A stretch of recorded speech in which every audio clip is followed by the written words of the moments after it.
За их плечами чемпионат мира по футболу, WorldSkills, универсиада в Казани. Будущий учитель литературы Елизавета Лопатина успела поработать на мировых студенческих играх в родном Красноярске. Но спецолимпиада – это общение с особенными спортсменами. В рамках педагогической деятельности учимся работе с детьми с инклюзией, с инклюзивными разными вещами. Поэтому для меня интересно поработать с такими особенными людьми, вообще понять, могу ли я с ними содействовать. Алексей Жиганов из Чебоксар. Диплом специалиста информационных систем получил только в феврале, зато в волонтерстве давно. Теперь сам будет обучать новичков, потому как спецолимпиада требует особых навыков.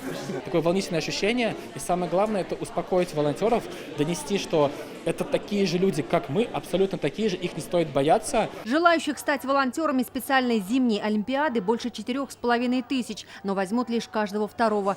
Сегодня экзамен сдают профессионалы, те, кто в ближайшие месяцы будет набирать свою команду и обучать волонтеров. Как вы будете в дальнейшем применять эти навыки при общении с кандидатами в волонтеры специальной олимпиады, собственно, зависит то, насколько качественную, замотивированную и грамотную команду мы сможем с вами отобрать. Большинство волонтеров из Казани и 5 крупных российских городов, но будут и представители каждой из 101 стран-участниц. Приедут семьи, приедут команды болельщиков, именно за каждого отдельно взятого спортсмена или за команду спортсменов.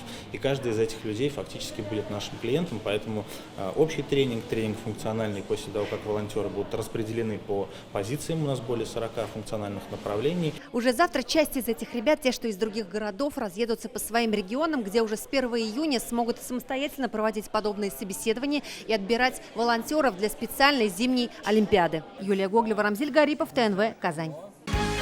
Закажи рекламу на ТНВ. Телефон в Казани 5 705 100.